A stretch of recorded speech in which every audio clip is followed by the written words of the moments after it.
জুলুম তো এখনো করে, চেষ্টা করে। আর বাবা, বড্ড দেরি হয়ে গেছে, আমি চলি। হ্যাঁ, দেখি আপনি খাবেন না? আমাকে বাইরে এক জায়গায় ব্রেকফাস্ট করতে হচ্ছে। এগুলো এখানে থাকবে কিন্তু। হ্যাঁ, আচ্ছা।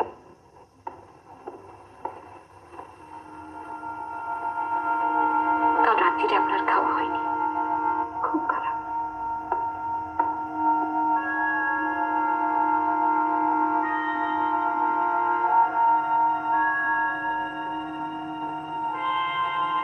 নমস্কার, আমার নাম শিলা মিত্র।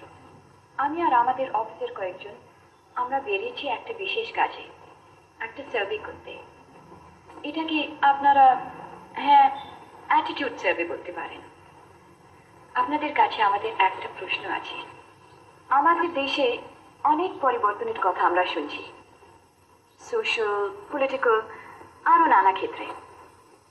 আমাদের প্রশ্ন, সেই পরিবর্তন আমাদের দেশের মেয়ে পুরুষের সম্পর্কের মধ্যেও কি দেখা যায়, নাকি বরাবর যা চলে এসেছে এখনো তাই চলছে? দেখুন, কাজকর্ম, বাইরে বেরোনো, রোজি রোজগার সবই আমরা করছি আজকে পুরুষের সঙ্গে সমান তালে, কিন্তু পরিপূর্ণ নারী স্বাধীনতা বলতে যেটা বোঝায় সেটা কিন্তু এখনো আসেনি। কারণ এখনো আমরা রোজি রোজগারই করি, বেড়াতে যাই, যা কিছুই করি সেটা পুরুষদের নির্দেশিত পথেই আমরা করি। তাদের অনিচ্ছায় আমরা কিছু করতে গিয়ে যাওয়া সেটা আমরা যাই না।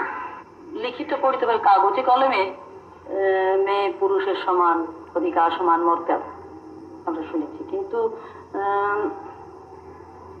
একমাত্র বলতে পারি যে মেয়েরা অনেক বেশি শিক্ষা পাচ্ছেন, শিক্ষা পাওয়ার সুযোগ পাচ্ছেন, অথবা অর্থনৈতিক ক্ষেত্রে তারা চাকরি করছেন, অর্থনৈতিক খানিকটা মুক্তি পেয়েছেন তারা।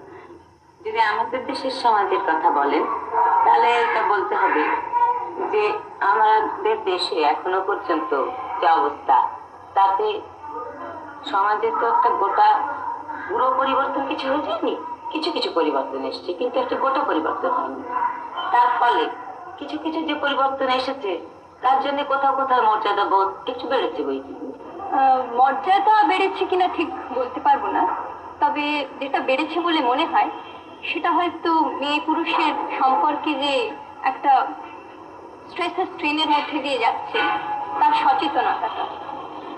মেয়েরা যতই লেবার মার্কেটে, পণ্য বাজারে কমোডিটি হিসেবে ঢুকছেন, তাদের আইডেন্টিটিটা পাল্টে যাচ্ছে। নরার privileged position in the Doll's house, এখানে প্রিভিলেজটা আমি উইদিন কোটস ইউজ করছি, সেখান থেকে তারা বেরিয়ে এসছেন ঠিকই, কিন্তু পুরুষের সঙ্গে সম্মান কিন্তু ঠিক খুঁজে পায়নি। তার সমাজটাই আসলে সেখানে সম্পত্তির ভিত্তিতে দাঁড়িয়ে আছে। আমরা যাকে ধনতান্ত্রিক সমাজ বলি, আমার দেশে তো সেই সমাজই বটে। কাজেই গোটা সমাজের যারা বৃত্তের অধিকারী তারাই প্রতিপত্তির অধিকারী, এবং যাদের সেখানে কোনো সত্যিকারের স্বতন্ত্র অস্তিত্ব নেই, সেখানে তাদের কোনো প্রকৃত স্বতন্ত্র মর্যাদা সকলের নেই। এটা আমি আমার রাজনৈতিক জীবনের অভিজ্ঞতা থেকেও দেখেছি যে কোনো বিধবা নাবালক নিয়ে, বিধবা মেয়ে যেভাবে আমাদের কাজে বিভিন্ন সময়ে সাহসের সঙ্গে, দৃঢ়তার সঙ্গে এগিয়ে এসেছেন, কোনো স্বামী বা পুত্রের অভিভাবকদের যে নারী মেয়ে বাস করেন তিনি কিন্তু তা পারেননি।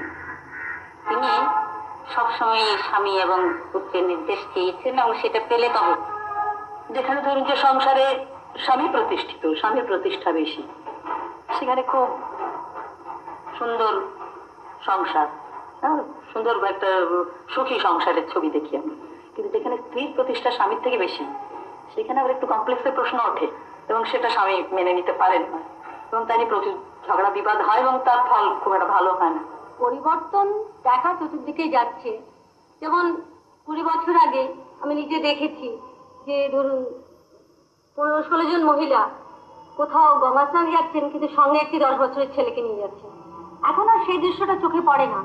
তারপরে আমাদের সংসারে আমার শাশুড়ি, তাকে কোনোদিন তিনি ঘোড়ার গাড়ি ঢাকা ছাড়া কোথাও যাননি, কিন্তু আমার বিয়ের পরেও তাকে আস্তে আস্তে দেখেছি যে তিনি নিজে একা বাসে করে মেয়েদের বাড়ি যাচ্ছেন, হাসপাতালে যাচ্ছেন, এবং চারদিকে মিটিংয়ে, মিছিলে, রাস্তায়, বাসে, ট্রামে, সিনেমায়, লাইন দেওয়া থেকে খেলার মাঠে, সব জায়গায় মেয়েদেরকে প্রচুর পরিমাণে দেখছি।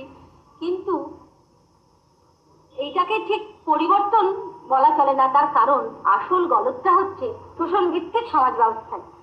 সেখানে এই সমাজের পরিবর্তন না হলে মেয়েদের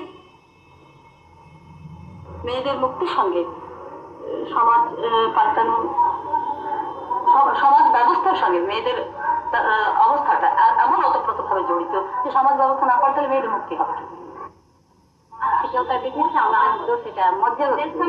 আমি আমার দীর্ঘ চিঠি শেষ করার আগে আবার বলছি, ভারতবর্ষে আজ সর্বস্তরে বিপ্লবের প্রয়োজন। অন্ধকার, কুসংস্কার, দারিদ্র্য আর শোষণের বিরুদ্ধে, সমস্ত রকম আক্রমণের বিরুদ্ধে, নতুন সমাজ, নতুন মানুষ করার কাজে। কিন্তু এই চূড়ান্ত লড়াইয়ে যদি কখনো আমরা ভুল করে বসি, অন্ধ আক্রোশে যদি বিপদগামী হই, বিভ্রান্তি আর বিচ্যুতির মধ্যে যদি তলিয়ে যাই, তাহলে ইতিহাস আমাদের কখনোই ক্ষমা করবে না। বিপ্লবী অভিনন্দন সহ